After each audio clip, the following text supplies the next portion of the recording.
Good morning students. आज हम start करते हैं page number 26। Topic Fayol contribution in sphere of management. मतलब फ्यूल का क्या कंट्रीब्यूशन था मैनेजमेंट में।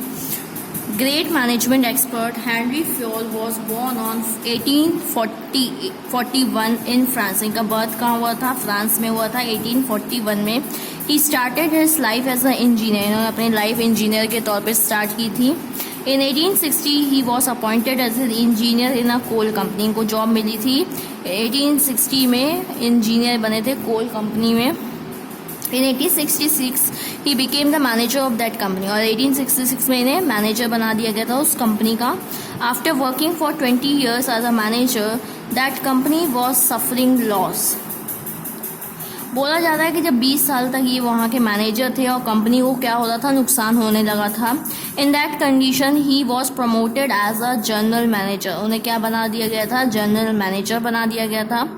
He was in that post for 30 years and during this year he transform the company performance in a remarkable manner. जब वो general manager बन गए थे, वो पोस्ट में 30 years तक काम किए थे और उस टाइम पे कंपनी की जो कंडीशन थी, परफॉर्मेंस थी, वो इतनी ज़्यादा अच्छी हो गई थी कि उसके लिए वर्ड्स नहीं थे। इन 1918 ही रिटायर्ड फ्रॉम हिज सर्विस। और वो रिटायरमेंट उनका कम हुआ था 1918 में हुआ था।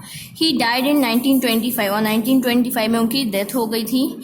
Fuel wrote the book journal and industrial management. उन्होंने एक बुक लिखी थी जिसका नाम था journal and industrial management and in 1929 it was translated और 1929 में इसका ट्रांसलेशन हुआ था। He was made the director of the company in 1918 after his retirement. और जब उनका रिटायरमेंट हो गया था तब उन्हें डायरेक्टर बनाया गया था कंपनी का। ही फॉर्मुलेटेड 14 प्रिंसिपल्स ऑफ एडमिनिस्ट्रेशन। उन्होंने 14 प्रिंसिपल्स बनाए थे एडमिनिस्ट्रेशन के, या 14 पॉलिसीज आप कह सकते हो, प्रिंसिपल्स कह सकते हो, उन्होंने बनाए थे। These principles are known as the principle of management और एडमिनिस्ट्रेशन। इसको हम किस नाम से जानते थे? Principle of management and administration. Henri Fayol is regarded as the real father of management. Henri Fayol को हम रियल फादर के नाम से जानते हैं मैनेजमेंट का। Fayol wrote so many books on industry and administration. इन्होंने बहुत सारी बुक लिखी थी इंडस्ट्री और एडमिनिस्ट्रेशन के ऊपर। He has the following contribution in the field of industry and administration। इन्होंने बहुत ज़्यादा कंट्रीब्यूट भी किया था। कंट्रीब्यूट मतलब योगदान होता है, अपना बहुत ज़्यादा योगदान दिया था इंडस्ट्री और एडमिनिस्ट्रेशन की फील्ड में। अब देखिए इन्होंने क्या बताया था कि एलिमेंट्स ऑफ मैनेजमेंट क्या होते हैं।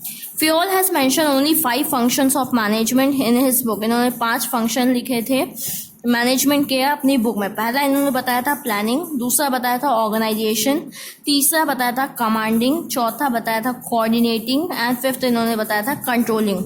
All these 5 elements of management of fuel exist everywhere in management. ये जो 5 एलिमेंट्स है, 5 फंक्शन है, ये फ्यूल के हर मैनेजमेंट में आप देख सकते हैं। Use of administration word. Fuel has never discriminated amongst management and administration. मतलब उन्होंने कभी भेदभाव नहीं किया मैनेजमेंट को काम को लेके या एडमिनिस्ट्रेशन के काम को लेके। He use the words top management and administration in place of management. वो कौन सा वर्ड यूज करते थे? टॉप मैनेजमेंट या एडमिनिस्ट्रेशन वर्ड यूज करते थे इन प्लेस ऑफ मैनेजमेंट।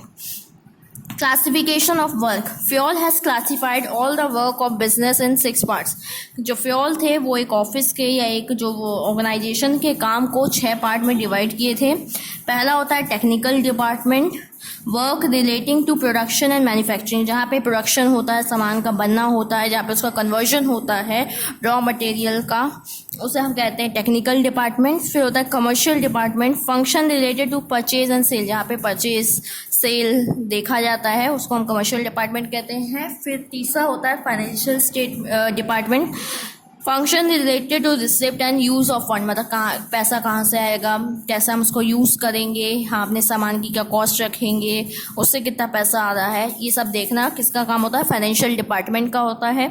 चलिए अब हम आगे बढ़ते हैं नेक्स्ट पेज में। चलिए देखते हैं page number 27, point number D, administration department. Function related to planning, organising, coordination, command and control. मतलब एडमिनिस्ट्रेशन का काम क्या रहता है, प्लानिंग के फंक्शन को देखना, ऑर्गेनाइजेशन के, कोऑर्डिनेशन के, कमांड और कंट्रोल करना एक ऑर्गेनाइजेशन को। Security department, working related to security of assets, goods and security of personnel. क्या काम होता है कि जो आपके यहाँ सामान है, आपके यहाँ जो लोग काम कर रहे हैं, उनकी सिक्योरिटी का, उनकी सेफ्टी का ध्यान रखना। जो आप एसेट्स यूज़ कर रहे हो, मशीन वगैरह, वो सिक्योर हैं कि नहीं।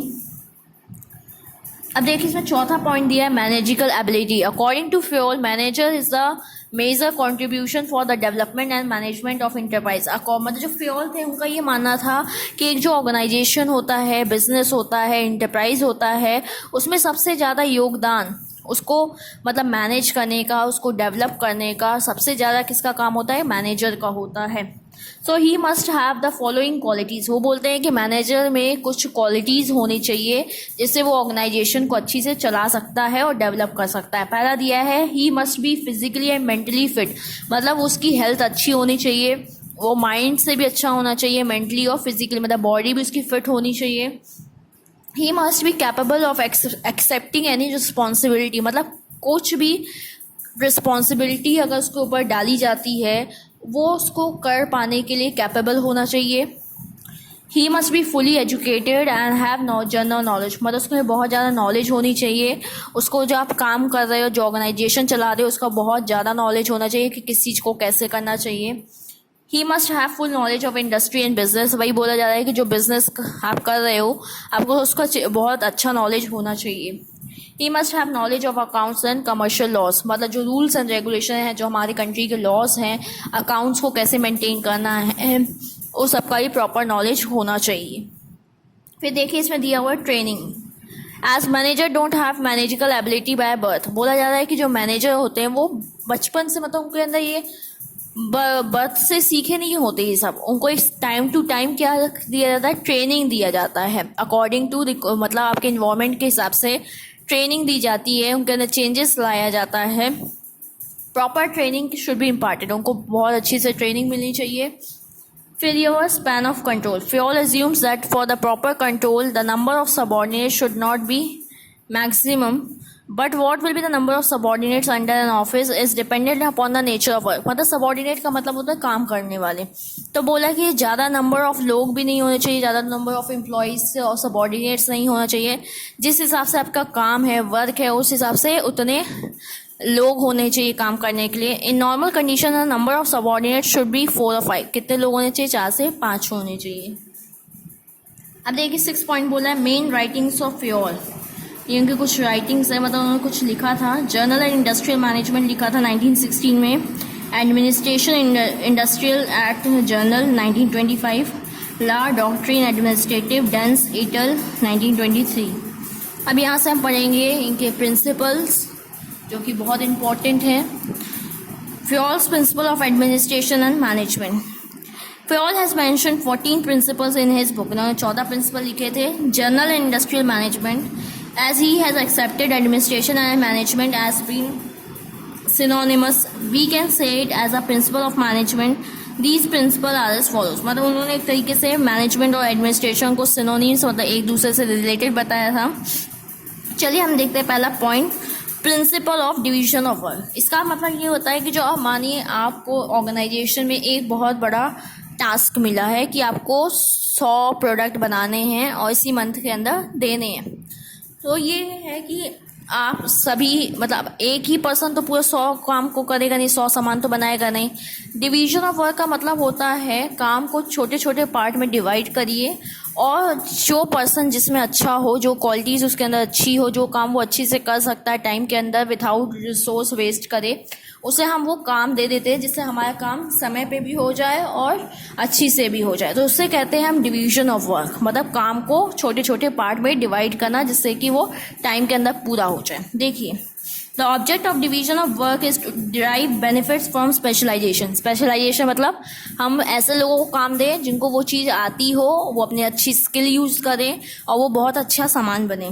The various functions of management like planning, organization, coordination and control etc. cannot be performed by a single proprietor or by a group of directors and they have to be entrusted to specialists in related field। मतलब ये बताया जा रहा है कि जो पूरा organisation का काम है, फंक्शन ऑफ मैनेजमेंट का काम है, वो एक पर्सन नहीं देख सकता, उसके लिए स्पेशलिस्ट एक्सपर्ट्स की हमें ज़रूरत होती है।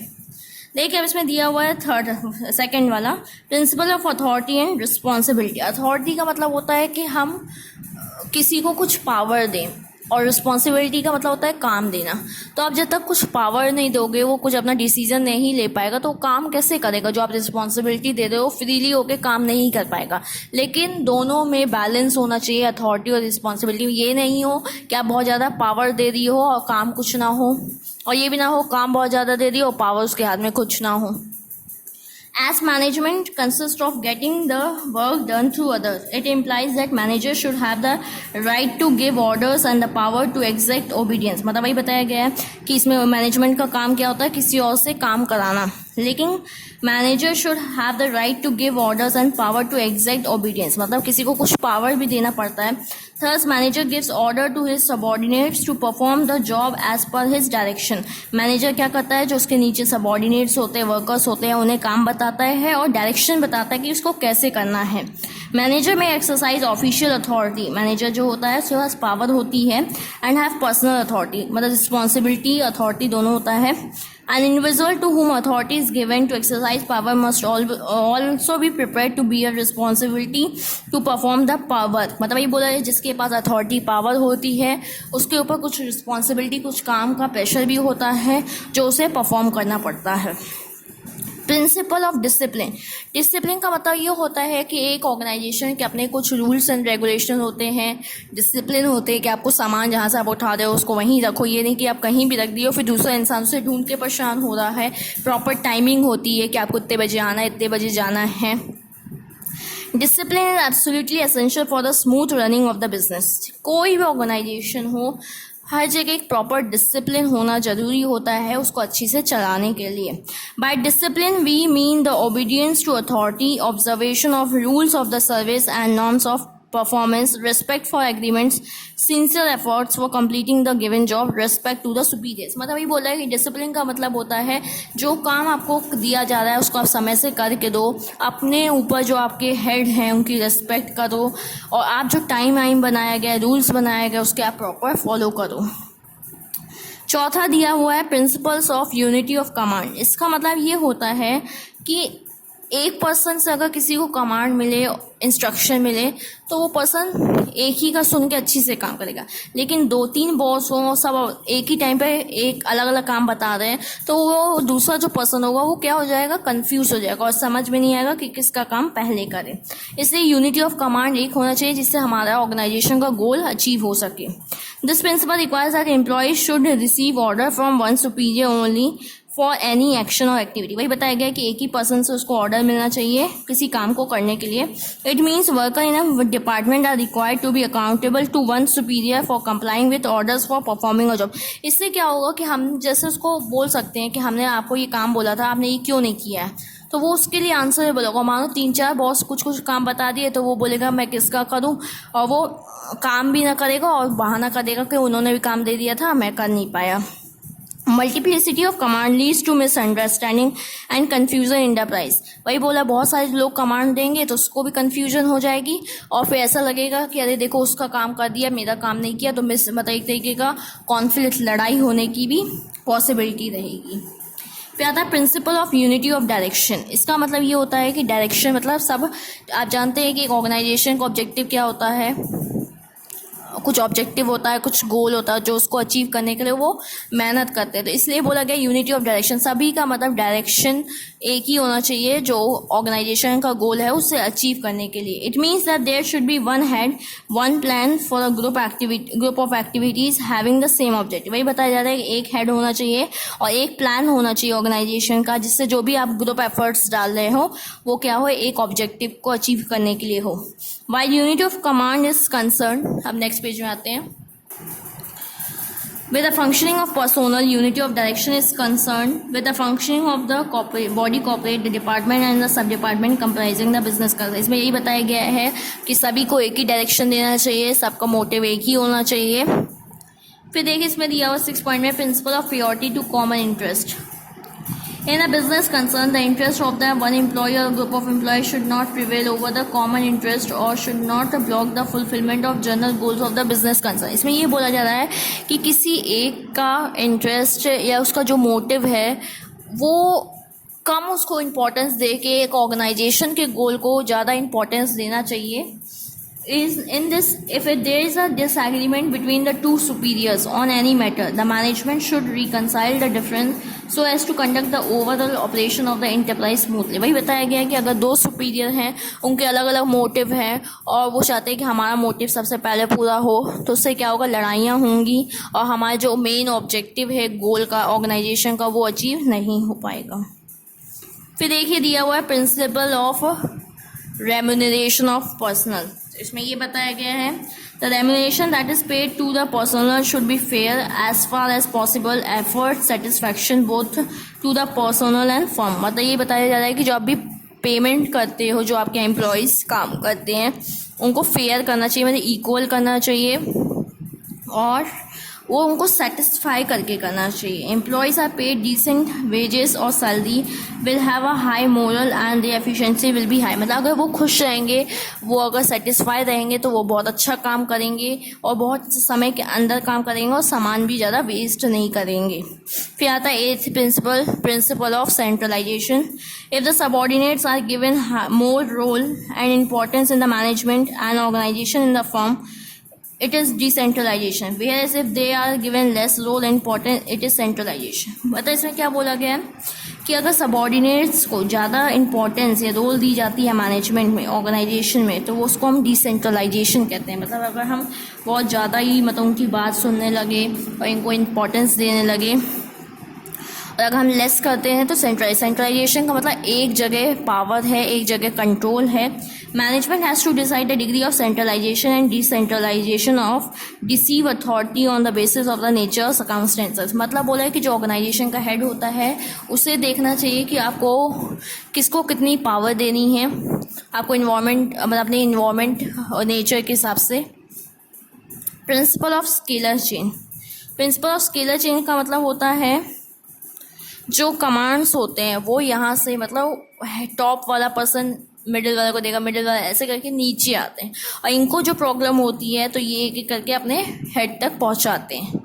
मतलब इंस्ट्रक्शन या कमांड्स ऊपर से नीचे आएंगे या कुछ प्रॉब्लम कंप्लेंट्स होगी तो नीचे से ये ऊपर जाती है। Scalar chain principle means that the chain of superiors are the line of authority from the highest to executive to the lowest for the purpose of communication. वही बोला है कि ये जो हेड होते हैं ये कम्युनिकेशन, अपनी इन्फॉर्मेशन डाउनवर्ड्स पहुंचाते हैं।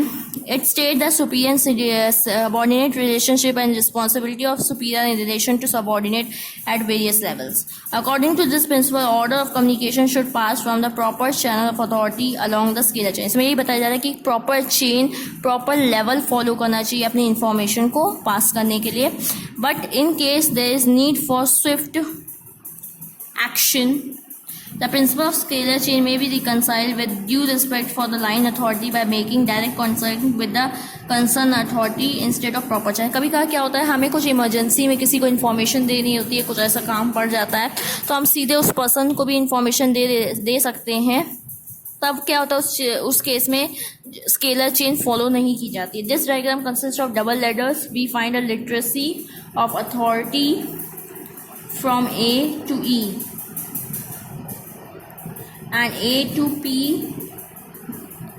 If section D wants to communicate with section O, the file should go up ladder from D to A and then shopping at each section। और इसमें यही बताया गया है कि अगर इन लोगों को आपस में ऐसे कुछ इन्फॉर्मेशन शेयर करनी तो कर सकते हैं। जैसे D to O वाला इन्फॉर्मेशन शेयर करता है, ये O to D भी कर सकता है, जैसे C to N कर सकते हैं, M to ऐसे कर सकते हैं। ये चीज़ ऐसे भी जा सकती है और ये चीज़ ऐसे भी जा सकती है। चलिए देखिए, प्रिंसिपल ऑफ ऑर्डर दिया हुआ है, management should obtain order line. Order का मतलब क्या होता है यहाँ पे, इंस्ट्रक्शन से नहीं होता। ऑर्डर का मतलब होता है कि आप जो सामान या टूल्स या जो भी रिसोर्सेस आप उठा रहे हो उसको प्रॉपर उसी की जगह पे रख दो, तो जिससे कोई और पर्सन को जरूरत पड़े तो वो वहाँ से उठा सके और टाइम भी ऐसे में वेस्ट ना हो। Management should obtain the order lines and work through suitable organization of man and material. The principle of a place for everything is in its place should be observed by the organization. मतलब ये जो चीज़ आप जहाँ से उठा रहे हो उसको वहीं रख दो जिससे दूसरे को प्रॉब्लम ना हो, मतलब सिस्टमैटिकली जहाँ से सामान अरेंज है वहीं पे उसको रखना। To observe this principle there is need for scientific selection of commitment, personal correct assignment of duties to the personnel and good organization. मतलब वही बोला जा रहा है कि सबको जो जिसका काम है उसको वो काम असाइन करिए। प्रिंसिपल ऑफ इक्विटी, इक्विटी का मतलब है सबके साथ इक्वल ट्रीटमेंट करना, किसी को नीचा नहीं दिखाना। Equity means fair dealings and equity of treatment and accommodative और cooperative attitude among the personnel in the undertaking. वही बताया गया, एक जैसा बिहेवियर, अच्छा बिहेवियर रखना। Equity results from a combination of kindness and justice. Employees expect equity from the management. Equity ensures healthy industrial relation between management and labor, which is essential for the successful working of the enterprise. मतलब ये बता रहा है कि आपको एक जगह काम करना है तो सबके साथ इक्वल बिहेवियर रखिए तो आप अपने गोल को अचीव कर पाएंगे। प्रिंसिपल ऑफ स्टेबिलिटी, स्टेबिलिटी का मतलब क्या होता है कि आप जो आपके यहाँ एम्प्लॉयज़ हैं उसको आप लंबे समय तक रखिए। ये नहीं कि आज आपने उसको जॉब दिया, उसको ट्रेन किया, फिर 1 महीने बाद उसको जॉब से निकाल दिया, तो ऐसे क्या होगा कि फिर आपको हर बार स्टाफिंग प्रोसेस करनी पड़ेगी और फिर उसको आप ट्रेनिंग दोगे, फिर वो काम स्टार्ट करेगा, तो ऐसे में आपका टाइम भी वेस्ट हो रहा है। तो किसी भी पर्सन को आप जब काम में रख रहे हैं तो उसको लंबे समय तक रखो, क्योंकि आप उसको प्रॉपर ट्रेनिंग दे रहे हो। In order to motivate the workers to show keen in their work, it is necessary that there should be assured security of job by management. और देखिए, अगर आप किसी को एश्योरेंस दिलाओगे कि हम आपको जॉब में रखे रहेंगे और आप अच्छा काम करोगे तो अच्छी से काम करेगा। पता चला उसको पहले से पता चल जाता है कि यहाँ पे ऐसा होता है कि हर महीने वर्कर्स चेंज हो जाते हैं चाहे जितना अच्छा काम करो, तो वो उसका मन उतना अच्छे से काम करने में नहीं लगेगा। If the fear of insecurity of jobs hangs like a domicile sorts, then the worker's moral and performance is adversely affected.